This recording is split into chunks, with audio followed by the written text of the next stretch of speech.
जय श्री राम। सभी को जय श्री राम। आपके अपने चैनल श्री राम कथा में आपका स्वागत है। सबसे पहले हम प्रभु की चरण वंदना करेंगे और सभी देवी देवताओं से आह्वान करेंगे, आइए और इस महान ग्रंथ का हमारे साथ श्रवण करें। तो चलिए शुरू करते हैं। पिछले अंक में हमने पेज नंबर 213 संपूर्ण किया था, तो जैसा कि नियम है हम उसका अंतिम श्लोक पढ़ेंगे। दोहा। देखहु राम ही नयन भरी, तजी ईरिषा मुदुकोहु, लखन रोषु पावकु, प्रबल जानी सलभ जनी हो। Page number 214 Ramcharitmanas Balkand. चलिए शुरू करते हैं। बेन तेय बलि जिमी चह कागू, जिमी ससु चहे नाग अरि भागू, जिमी चह सकल अकारण को ही, सब संपदा चाहे शिव द्रोही। जैसे गरुड़ का भाग, कौवा चाहे सिंह का भाग, खरगोश चाहे बिना कारण ही क्रोध करने वाला अपनी कुशल चाहे, शिवजी से विरोध करने वाला सब प्रकार की संपत्ति चाहे, लोभी लोलुप कह कीरत चाही, अकलंकता क्षमा कीजिए, अकलंकता की कामी लहई, हरिपद विमुख परम गति चाहा, तस तुम्हार लालचु नर नाहा। लोभी लालची सुंदर कीर्ति चाहे, कामी मनुष्य निष्कलंकता क्या पा सकता है। और जैसे श्री हरि के चरणों से विमुख मनुष्य परम गति चाहे, हे राजाओं सीता जी के लिए तुम्हारा लालच भी वैसा ही व्यर्थ है। कोलाहलू सुनी सिया सकानी, सखी लवाई गई जहरानी, राम सुभाय चले गुरु पाही, सिय स्नेहु बरनत मन माही। कोलाहल सुनकर सीता जी शंकित हो गई। तब सखियां उन्हें वहां ले गई जहाँ रानी थी। श्री रामचंद्र जी के मन में सीता जी के प्रेम का बखान करते हुए स्वाभाविक चाल से गुरुजी के पास चले। रानी न सहित सोच बस सिया, अब धौ विधि काह करनिया, भूप बचन सुनि इत उत तकही, लखनु राम डर बोली न सकही। रानियों सहित सीता जी सोच के वश में है कि न जाने विधाता अब क्या करने वाले हैं। राजाओं के वचन सुनकर लक्ष्मण जी इधर उधर ताकते हैं, किंतु श्री रामचंद्र जी के डर से कुछ बोल नहीं पाते। दोहा। अरुण नयन भ्रकुटी कुटिल, चितवन नृपन सकोप, मनहु मत गज गन नीर की सिंह किशोर ही चोप। उनके नेत्र लाल और भुएं टेढ़ी हो गई है और वे क्रोध से राजाओं की ओर देखने लगे, मानो मत वाले हाथियों का झुंड देखकर सिंह के बच्चे को जोश आ गया हो। खर भरू देखी बिकल पुर नाही, सब मिली देही मही पन्ह गारी, तेहि अवसर सुनि शिव धनु भंगा, आयौ भृगुकुल कमल पतंगा। खलबली देखकर जनकपुर की स्त्रियां व्याकुल हो गई और सब मिलकर राजाओं को गालियां देने लगी। उसी मौके पर शिवजी के धनुष का टूटना सुनकर भृगुकुल रूपी कमल के रूप श्रम जी आए। देखी महिप सकल सकुचाने, बाज झपट जनु लवा लुकाने, गोरी शरीर भूति भल भ्राजा, भाल विशाल त्रिपुंड विराजा। इन्हें देखकर सब राजा सकुचा गए, मानो बाज के झपटने पर बटेर लुक गए हो, छिप गए हो। गोरे शरीर पर विभूति बड़ी फब रही और विशाल ललाट पर त्रिपुंड विशेष शोभा दे रहा है। शीस जटा शशि बदनु सुहावा, ऋषभस कछुक अरुण हो इलावा, प्रकुटि कुटिल नयन रिसराते, सहजहु चितवत मनहु रिसाते। सिर पर जटा है, सुंदर मुख चंद्र क्रोध के कारण कुछ लाल हो गए हैं, बोहे टेढ़ी और आंखें क्रोध से लाल है, सहज ही दिखते हैं तो भी ऐसा जान पड़ता है मानो क्रोध कर रहे हैं।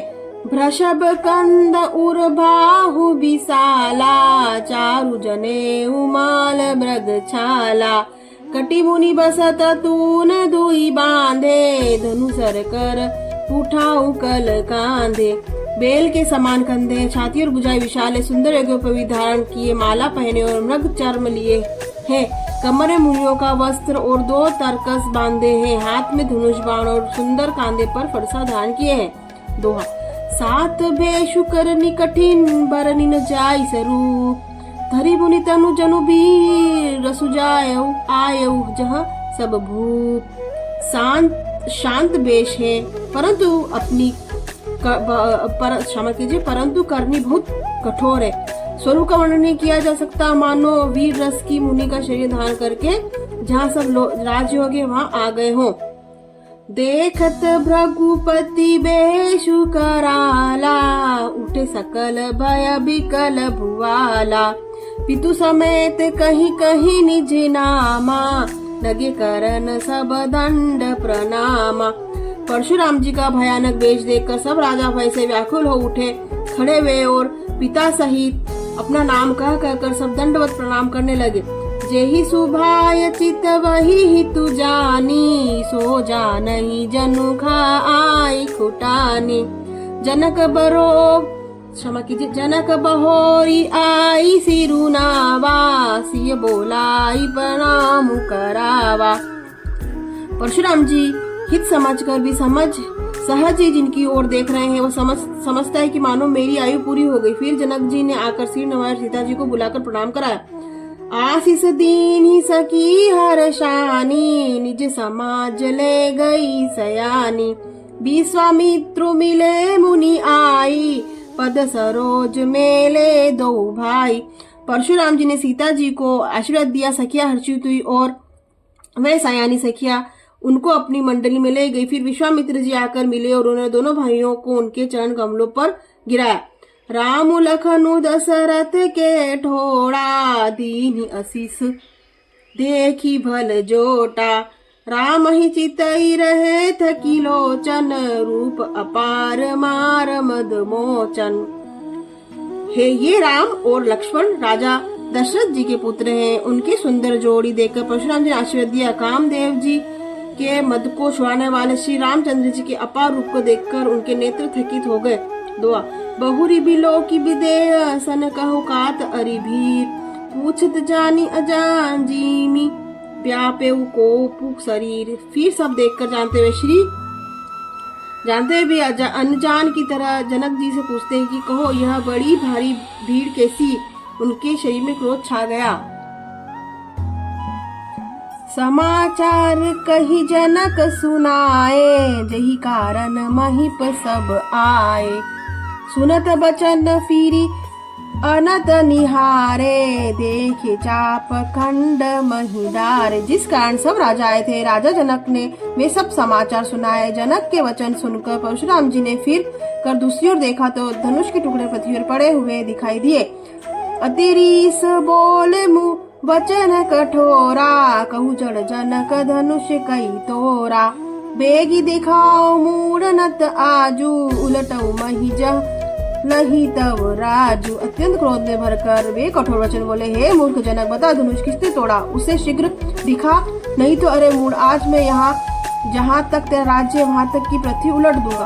अति डरू उतरू देत रप नाही, कुटिल भूप हर्षे मन माही।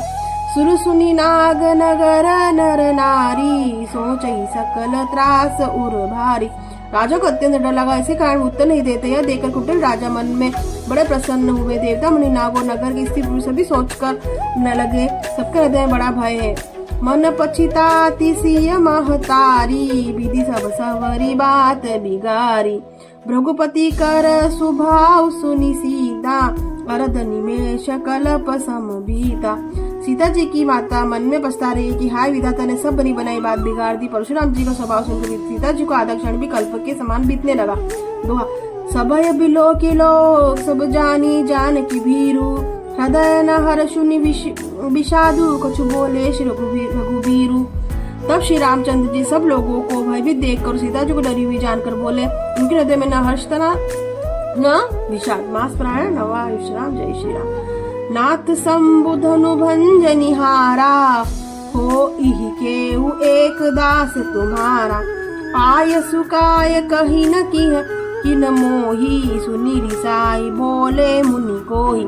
हे राज, शिवजी के धनुष को तोड़ने वाला आपका कोई एक दासी होगा, क्या आज्ञा है मुझसे, क्यों नहीं कहते। यह सुनकर क्रोधी मुनि रिसाकर बोले, सेवकु सो करे सेवकाई, हरि करनी करी करी छलराई।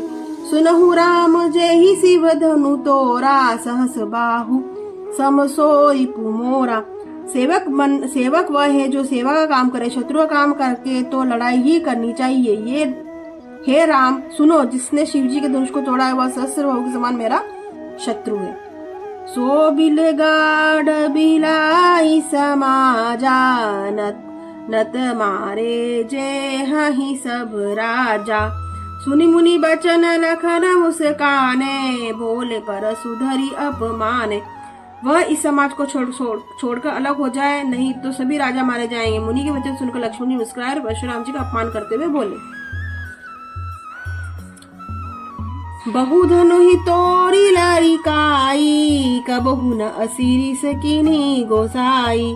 एहि धनुष पर ममता तेहि केहि है तू, सुनी रिसाई कहा भृगुकुल के तू। हे गोसाई, लड़कपन में हमने बहुत ही धनु हिया तोड़ डाली, किंतु आपने ऐसा क्रोध कभी नहीं किया। इसी धनुष पर इतनी ममता किस कारण से। यह सुनकर भृगुवंश की ध्वजा स्वरूप परशुराम जी कपितु होकर कहने लगे, दुआ रे नृप बालक काल बस बोलत तो ही न संभार, धनु ही सम त्रिपुरारी धनु विदित सकल संसार। अरे राजपुत्र, काल के वश होने से तुझे बोलने में बहुत ही होश नहीं है। सारे संसार में विख्यात शिवजी का यह धनुष क्या धनु ही के समान है। लखन कहा हसी हमारे न जाना, सुनहु देव सब धनुष समाना। काछति लाबु जून धनु तोरे, देखा राम नयन के भोरे। लक्ष्मण जी ने हंसकर कहा, हे देव सुनिए, हमारे जान में तो सभी धनुष एक से ही हैं। पुराने धनुष के टूटने से क्या हानि लाभ। श्री रामचंद्र ने तो उसे नवीन के धोखे से देखा था।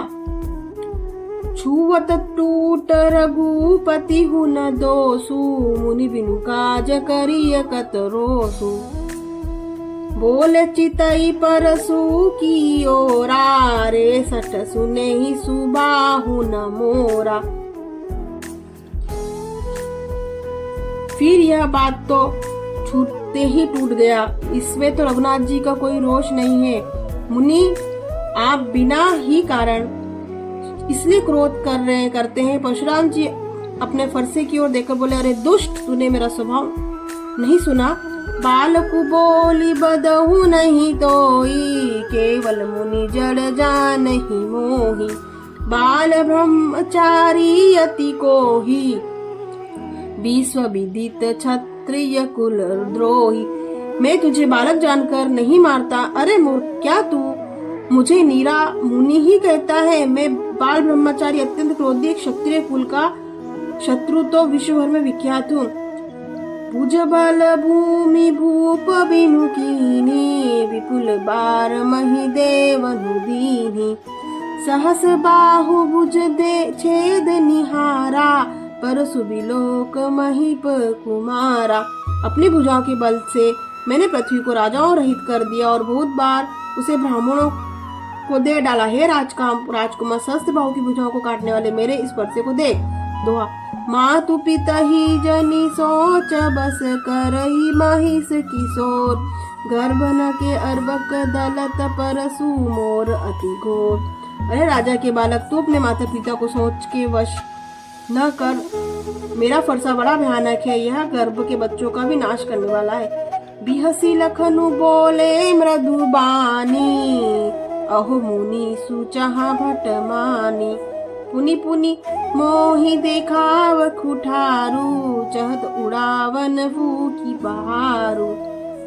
लक्ष्मण जी हंसकर कोमल वाणी से बोले, अहो मुनीश्वर, तो आपने तो बड़ा भारी योद्धा समझते हैं। बार बार मुझे कुल्हाड़ी दिखाते फूंक से पहाड़ उड़ाना चाहते हैं। आज हमने पेज नंबर 217 217 संपूर्ण किया। अगले अंक में हम पेज नंबर 218 218 से शुरुआत करेंगे। तो आपको ये वचन कैसा लग रहा है, और हम सभी देवी देवताओं से क्षमा याचना करेंगे अगर इस महान ग्रंथ को पढ़ने सुनने में किसी प्रकार की भी त्रुटि हो तो कृपया क्षमा करें। और आप सबसे अनुरोध है कि चैनल को लाइक करें, सब्सक्राइब करें, शेयर करें, प्लीज़ कृपया करके सपोर्ट करें। और अगले अंक 218 page number Ramcharitmanas Balkand 218 page number में आपसे फिर से भेंट होगी। तब तक के लिए जय श्री राम।